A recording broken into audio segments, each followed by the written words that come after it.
as early in the relationship, start talking about goals. When you meet someone and you're serious enough that you can start imagining spending more time with them, you can see this relationship has legs. Start asking them about their goals. Welcome to Girl Gone Frugal again. I'm your host, Michelle Jackson. Thank you so much for joining me for today's episode. Even though this podcast is really geared towards single women and single women's money, sooner or later, a lot of single women will be married or paired up. And I thought that was worth having a conversation about, because a lot of our financial decisions that we make as single people will have consequences or just will affect someone else later in our lives. Today, I sit down and I speak with a friend of mine, Elle Martinez, about coupled money. She's actually from Couple Money, and I think that it'll be a great conversation and you'll get a lot out of it. By the way, Girl Gone Frugal again is a proud affiliate of Personal Capital. If you're trying to get your money right but are having a terrible time tracking it, you can't figure out where your money's going, use Personal Capital. It's a free system to track your finances, know your net worth, and help you stay on track financially so that you're building your future $1 at a time. Click on the link in the show notes. Sign up. It is free. Keep track of your money. Don't let your money take control of you.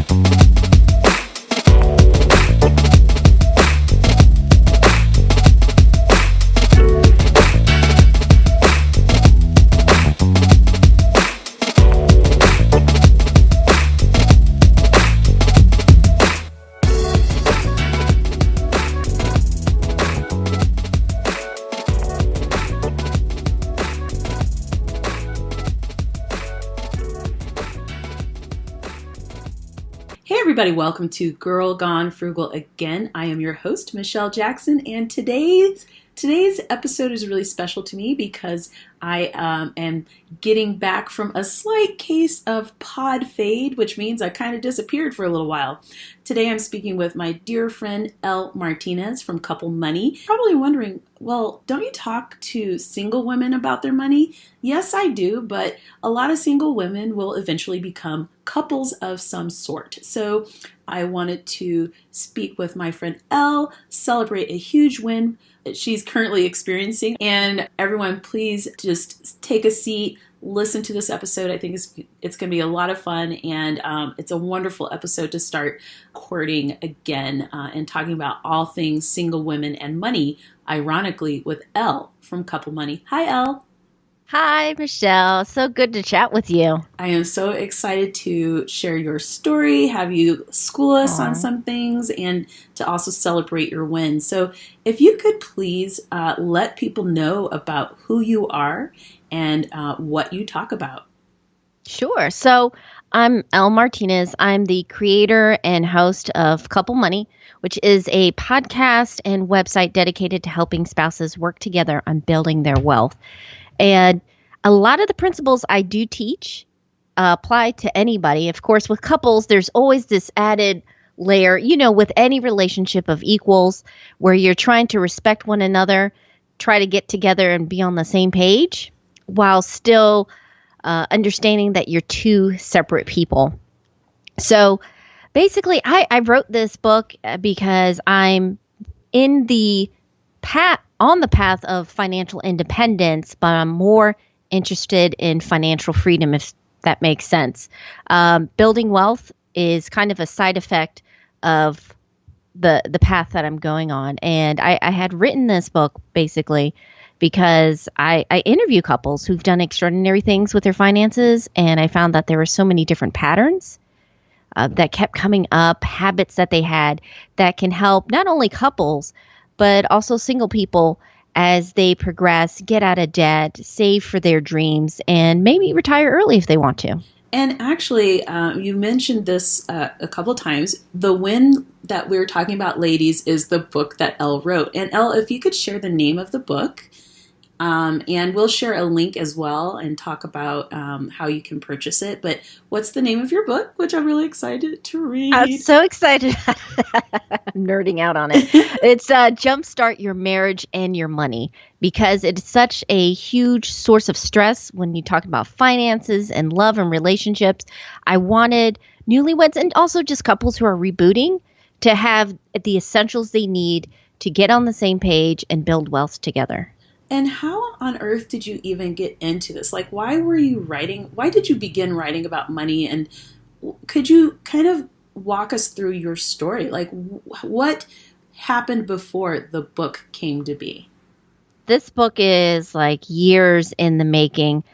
Like many personal finance bloggers you and I know in the community, it started, first of all, from a personal need. And even before I was married, I had a personal finance blog that I had written as a working college student. And the situation was... I had no idea. Yes, I sold that because, very long story short, my mother-in-law found out about that. Oh.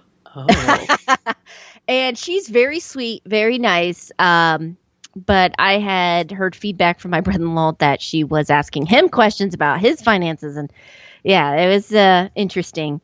But like I said, like I started that before we got married. Actually, when we got engaged, we thought we were going to do the responsible thing and talk about our finances. And now looking back, I see where we did a great thing. We were open about our numbers, but we weren't having another conversation. But I discovered I was way deep in debt compared to my fiance at the time. I had credit cards. I had a car loan. And like I mentioned, I was a working college student, so I really shouldn't have had that car loan. And I had some student loans for the last 2 years. And he had one student loan from one semester that he was going to pay off once that grace period was over. Wow. So I immediately knew I needed to change things. So I started that personal finance blog because I'm a competitive person. And I said, okay, before we get married, I'm going to pay off my credit card debt. So that was my initial focus with personal finance, and I started that. And then I started Couple Money because I saw lots of good information out there, lots of great sites and podcasts that talk about finances in general, but nothing that captured the complexity, those awkward moments, those wins of being being in it together as a married spouse. So share a little bit about what your financial identity was like before you became a couple.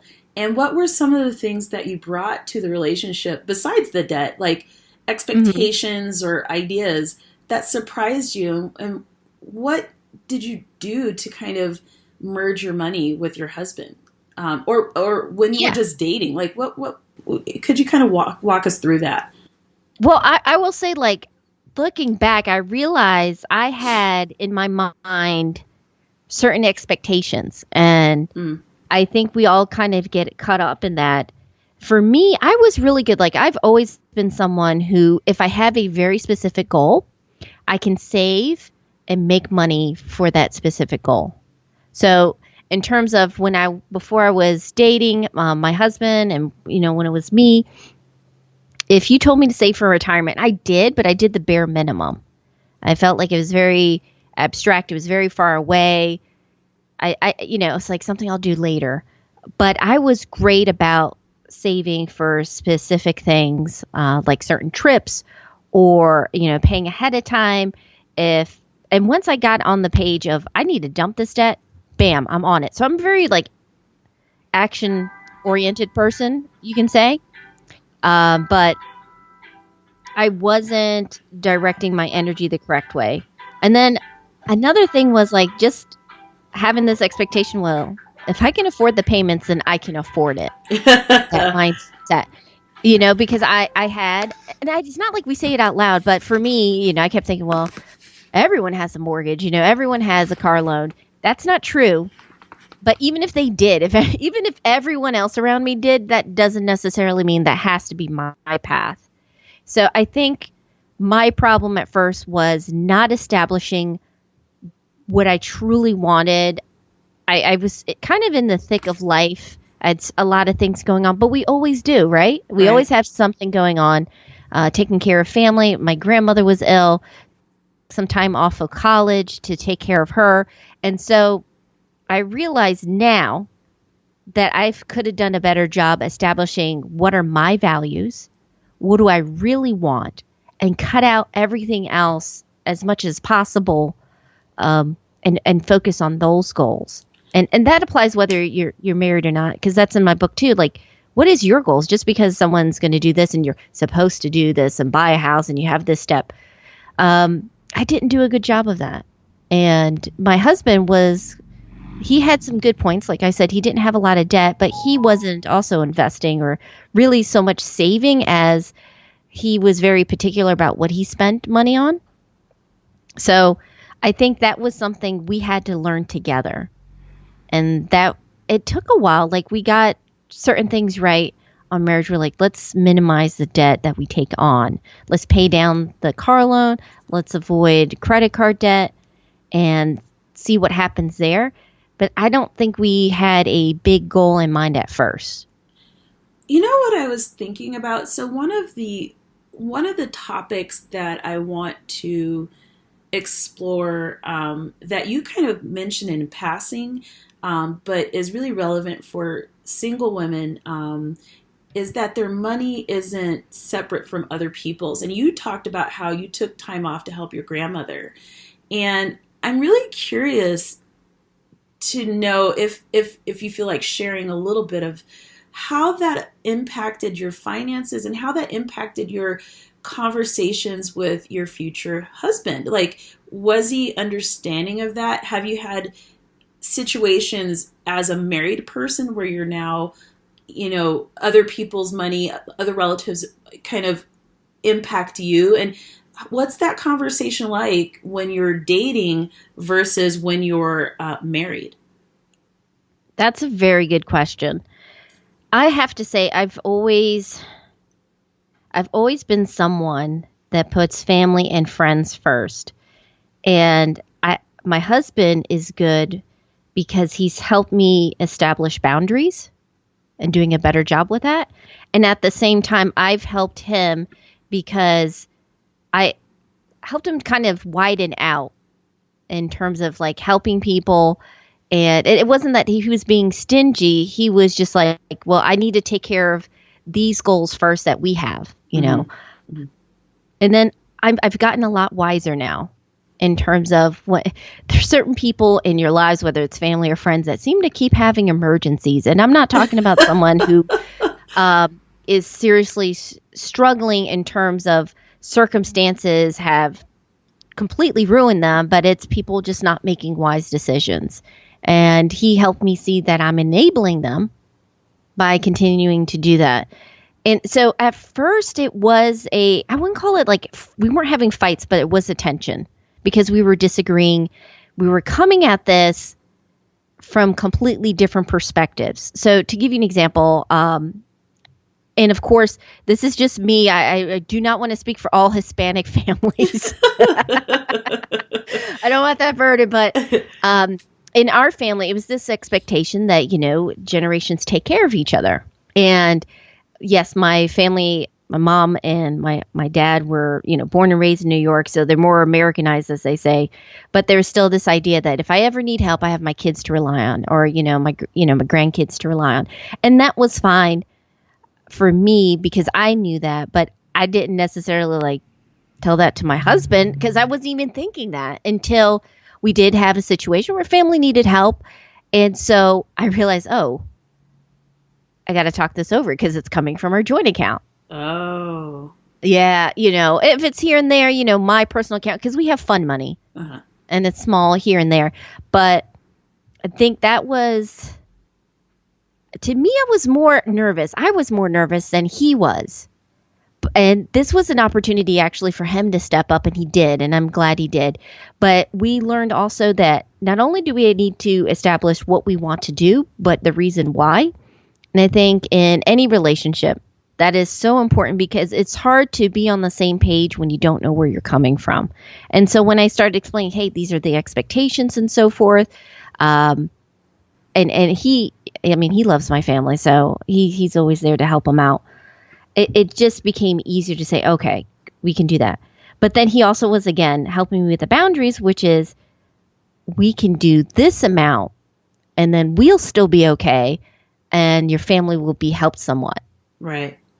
Because I think, and maybe this, I don't want to be an overgeneralization, but women tend to be just caregivers, especially I know with my family in the Hispanic culture, you take care of everybody and then you pay your bills and then you save. But then he was helping me say, like, how can you take care of, your mom or your brother and sister or your friends, your grandmother, if you're not in a good financial spot? And the illustration that you've probably heard that actually kind of hit it for me was, think about it, if you're in an airplane and you know how they always say, if something happens, put the oxygen over yourself first. That's right. Before helping the person next to you. And so that was something I needed to learn, and then also needed to respect that sometimes the best option is maybe encouragement to help them out. If you want to help them out as tools, as I got more comfortable learning about finances, than just to give them money. It's really interesting because I think that there are a lot of similarities with Black culture, African American, however you want to call it, where as women, we in that culture, and it's broad generalization. You may not agree if you're a Black woman listening to this, but I found with a lot of women where we're kind of rescuing everyone. And there's a point where that rescue ends up having us drown. Do you know what I mean? And so as a person who's, I'm a single woman, I've had to help people out. I've had to help my mother out. I've talked about this, and I feel very thankful that I was able to do that, but that was at a financial cost to me. And and partly because I didn't know I didn't have the tools that you share in your book. So I knew how to work hard. I knew how to be an ethical and good person. I knew how to be there for the people that I loved, but I didn't have lessons on really good cash management because no one taught me. Like, I was taught to work hard. That was it. And so I wasn't taught to save money. I was taught to work hard. I was taught to be a good kid, a good daughter, a good grandkid. But again, those financial tools that you share in your book, that those weren't tools that I had. And so when I was helping, I didn't have all the tools, and so I would use tools, quote unquote, out there that weren't advantageous to me, that harmed me. So I would use credit and things like that, and just be overwhelmed because I was making the situation worse. Now in hindsight, I think that for me that was part of my financial journey. But I'm glad that you've created a tool for people who, now you've met someone, you're with someone, but maybe you're like, wow, like I have all these things coming into this, and you've got all this stuff coming into this in terms of how you think about money. How do we get that merged together? And so I love how the first chapter is Jumpstart Your Dream. I think it is. And yes, how do you kind of forgive yourself for the lessons or the knowledge that you have, and then move forward as a couple and not be hard on one another about some of the mistakes that you may or may not have made? I think we're so afraid. Like, sometimes I feel like couples go the opposite. Like, they're always fighting about money, or they don't even discuss it because they don't want to fight about money. But I think sitting down and accepting your past, and and this is, again, I'm talking about couples and married couples because that's the focus on the book, but the principles are the same. And, before you're in a relationship, really, we always talk about, have that self-confidence, take care of yourself, be in a good spot. And being in a good spot financially is also so crucial before you get into a relationship, if you can do that.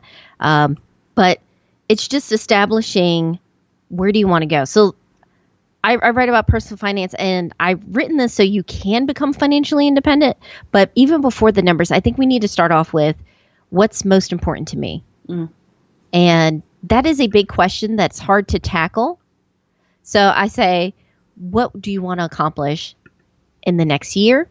Some questions to ask also are, if money were no object, how would you be spending your days? I think we tend to give so much weight and guilt, and we have shame over the money mistakes we make, but they're take away the money. They're just mistakes. You know, why are we shaming ourselves over mistakes? We're imperfect. So pretend and treat yourself like you would your best friend. You know, give them a hug, like, shake it off. You can do this. Say that to yourself. But I also think about your goals and your dreams, almost like planning a epic vacation. You're like, okay, what am I going to do? Let's see where I'm at. And you plan where you want to go, but then you see where you are, but there's no guilt, like, oh my goodness, I only have $5 in the bank account. You go, okay, well, that's $5 I already have saved for this trip. You know, it's a mindset shift. It's a process, but you have to give yourself grace and say, okay, that's what I did yesterday, but today I'm going to make a better decision because I know better. What happens if what you dream about and what your spouse dreams about is really different and you're surprised by that? Like, how do you get to the middle ground financially? Yes. Well, that happens a lot, especially at the beginning of a relationship. I'll give you an example, something not related to the goal specifically, but the assumption I have, because we always have assumptions when we don't talk about stuff in a relationship. There's always we fill in the gap somehow. So when we were dating, I honestly thought, and he did too, that we were both on the same page with how our finances were going because it looked the same. Uh-huh. And so when you have, and then we found out, no, that's not true. But with goals, it's like, well, obviously you would want to do X and Y, and we fill in the blank with what we think is the quote normal or most logical thing as the goal, and their spouse is like, no, I grew up this way. So I say for couples, the first thing you need to do is find one goal that you can agree on. And you may find that it is not that big goal that you really want to work on, like retirement or early retirement, but it's something small like saving up enough money so one of you could quit your job if you need to. I want couples in any relationship, you need to find something that you're working together and you're on the same page together. And from there, you're going to start having conversations without the tension of, okay, we can't agree on this. But you start seeing each other's strengths and weaknesses and you start shoring them up. And then from there, you can expand. Because I think there are a few things where you're like, well, how's that going to work out? But in most cases, I've seen couples work out very interesting ways. Like, for example, one couple might have one of the spouses wants to travel when they retire, like loves to travel. And the other one's like, I'd rather be in the mountains writing my little novel. That's what I want to do. So what they do is they find a way to have a home base, might be in the mountains, and X amount of time of the year, that's where they are. And then the rest of the time they travel.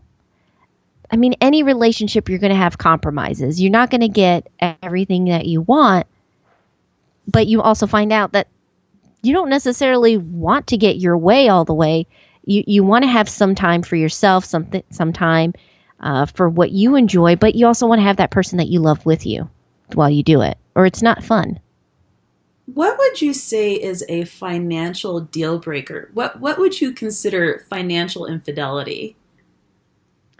See, I would say, and you kind of got into this, a deal breaker, basically, finances are just a symptom of something deeper that's going on. If you have someone who has a history of hiding purchases and you confront them on it and they are not taking responsibility, that's something you need to talk about. I would, depending on how severe it is, how much debt you're carrying, that might be something you have to get a professional counselor for. I would also say someone who's just See, stubborn is too weak of a word, but someone who just does not understand what a relationship is, like it's not healthy. They always want to have their way. They refuse to get on a budget. You would have to get a third person, and it might not be a financial counselor. It could be also like a certified financial planner. Sit down and talk about it.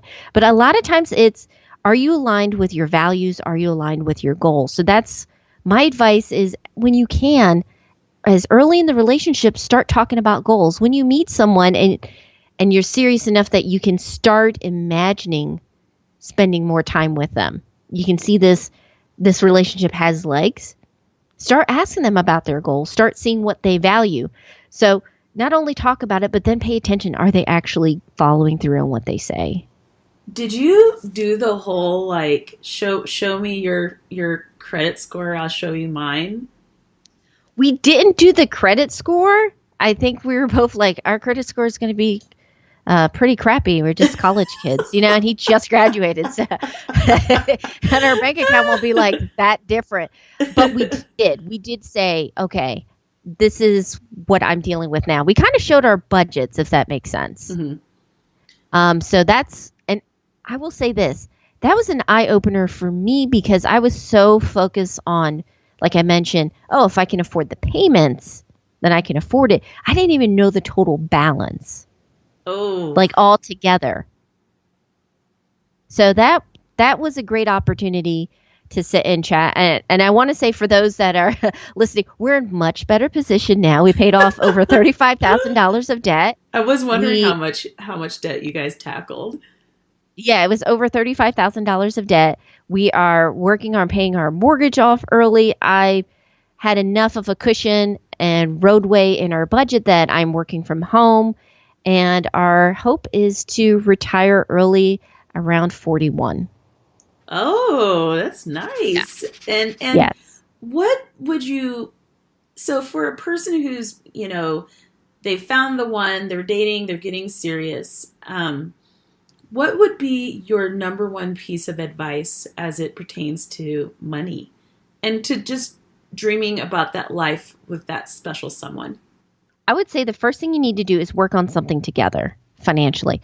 Now, I'm not saying do joint accounts before you're married. You don't want to put yourself at risk in that regard. But you guys can save up for a vacation together, or you can work on maybe a project that you care about in the community. Maybe you want to donate X amount to a cause that matters to you guys both. And the idea is this kind of gets you a way to test the waters, see how well you work together, and also talk about finances in a comfortable way. It's not so tense. There's not that immediate pressure because you're saving versus, we're paying down debt or something like that. But if you are interested, maybe you guys can encourage one another and maybe pay off credit card debt together, like you're each other's accountability partner. Because that puts you, I wish the best and I want the relationship to succeed. But even if it doesn't, you have put yourself in a better position financially. And also you've practiced working together in a relationship on a financial goal, which will be a big help down the line. If you get married, you have those stepping stones and you have those skill sets. What would you tell your single self about coupled money? I would say, don't be afraid. Like, what surprised you? I don't want this to reflect like I was thinking so negatively on my husband. It's like looking back, I was carrying around this weight. My parents had divorced. Mm-hmm. And so I had kind of had this assumption that if it doesn't work out, I'm out. Not of You're like deuces. Yeah, well, like not like, how should I say? Like there was, I think I had 1 foot in and 1 foot out, and I didn't realize that at the time. So it was like, okay, well, I'll combine my finding, but I got an out here if it goes sour. And I felt like that harmed the relationship. I wasn't going all in. I feel like you should be able to go all in with your finances and not harm yourself, and so I would say don't be afraid. If something is bothering you, see what it is. And in my case, it was my fears, my concerns versus the relationship. And sometimes it might be the relationship itself, and your gut is telling you something's not clicking here. I don't trust, and I feel like I need to have an out. So when you feel that, face the fear and see what the cause of it is. What would you say about, gender roles and earning money? Because nowadays a lot of women are making more money than their spouse. Is that something that warrants a conversation, or is it just something that is, or what are your thoughts about that? Because we know a lot of people who are like, they're killing it. They're hustling. Oh, yeah. They're just hustling. And I wonder in those cases what the conversation needs to be about. Honey, I'm making this much money and now I can like retire you from your old job, which we know people who've done this. And how can you keep your spouse empowered in a conversation like that? Well, I think that goes to that foundation of what are you working on together? And, also having that conversation of we're a team and our income is our income. So like for us, at the beginning of our marriage, I was making more. And so we kind of dealt with that ahead of time, but we addressed it by saying, okay, here are our goals and it's our money. I mean, it goes in the pot. And then he was making more because he got a full-time job and everything like that. So it's been back and forth. I had a friend, she actually launched a business and then it was doing so well. Her husband quit his job to work for her. Wow. So they got a family business over there, gluten-free bakery. Oh, awesome. Wow. So yeah. And they work from home. So I think it is that mindset. What are you guys working on together? And then both of you being on the conversation. And this is huge because I think too many times one person feels like maybe they're inadequate or numbers aren't their thing, that they give that responsibility to one person and then they kind of mentally check out. And that really is a disservice to the relationship and to both people because you are putting a lot of pressure on the person doing it day to day. And if they make a mistake and there's not that other person to kind of be there, things can snowball out of control. There can be some resentment. I had interviewed a couple where she thought she was doing a favor. Well, my husband's so good at this.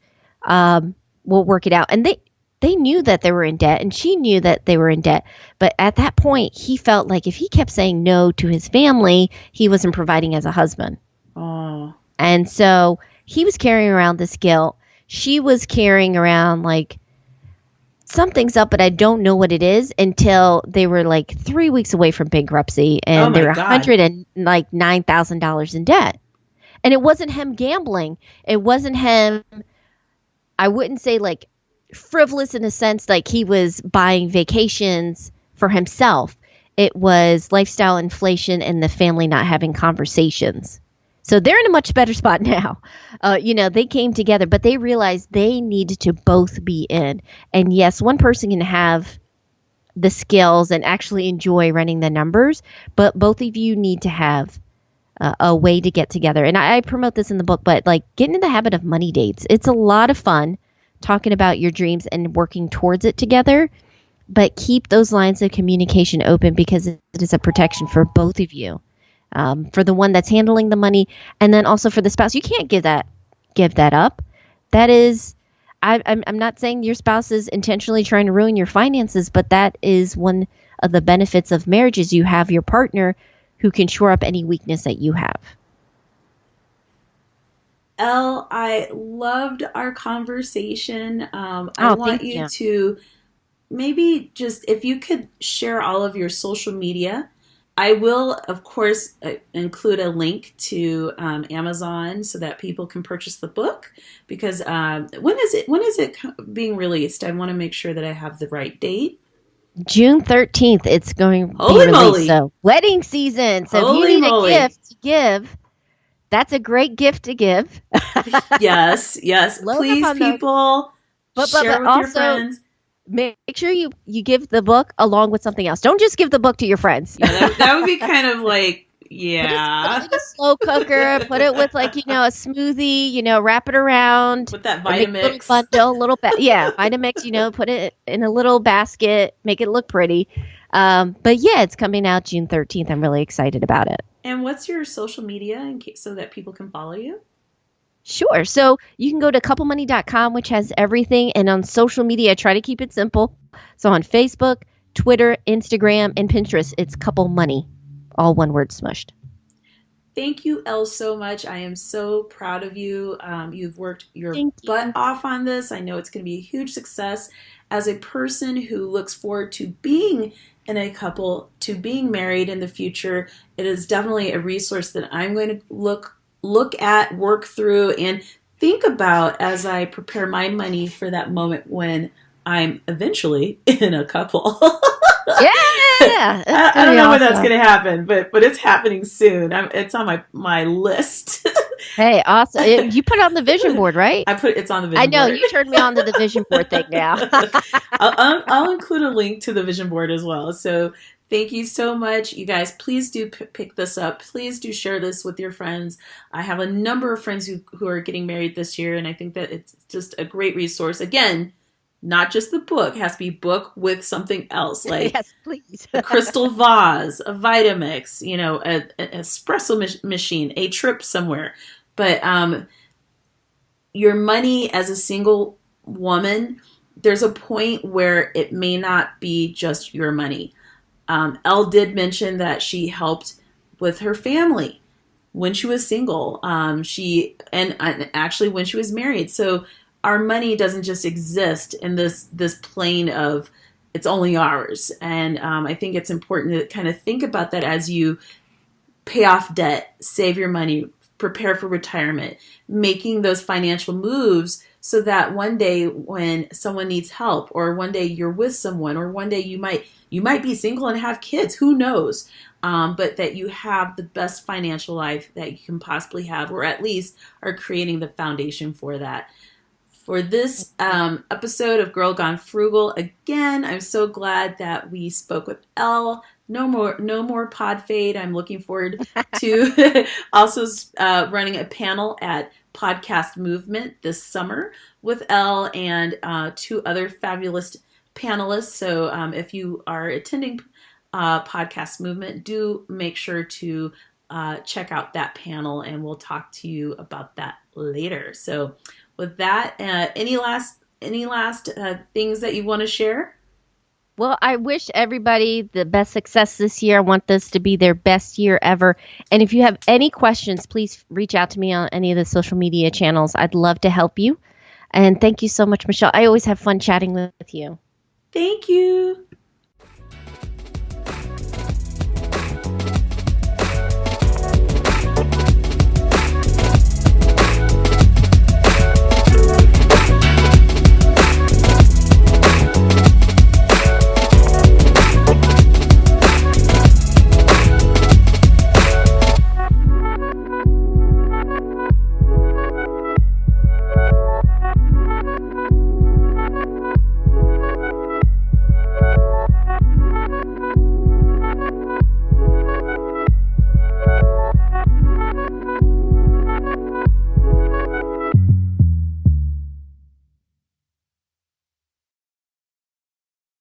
Are you a single woman trying to change your money story but don't have enough people cheering in your corner? I totally understand. Are you filled with self-doubt about the financial moves you're trying to make and wish you had someone who could give you a pep talk when you're feeling a little down or just need some support? I totally get it. I used to be you, and actually am still you sometimes, where I need someone to reassure me that, hey, my gut instincts are right. And when they're not, when to reach out and connect with other people who can help me with my financial moves. If you're a person needing that kind of support, get your free Single Woman's Guide to Money and 5-day video pep talk today. I realized that there were just days when I needed someone to be like, Michelle, you're doing a good job. You're trying, you're making moves. Yes, there's small little incremental wins, but they're wins. Sometimes I would backslide and make a mistake, and I would beat myself up about it. And I needed someone to be like, you know what, you're human. Sometimes you make mistakes. What did you learn? The 5-day video pep talk and Single Woman's Guide to Money helps women navigate through those moments when you're like, gosh, I don't have enough people in my network to keep me going when I'm trying to do the right thing with things with my money. Go to my Instagram profile. Michelle is money hungry. Yes, I am, unapologetically so. So it's Michelle is money hungry, and click on the link in the profile to access your 5-day video pep talk and Single Woman's Guide to Money. You don't have to be alone. I've got your back. So do a lot of other people. But sometimes you just need to have a video with a friendly face with someone saying, hey, you can do this. Get your guide and video pep talk today.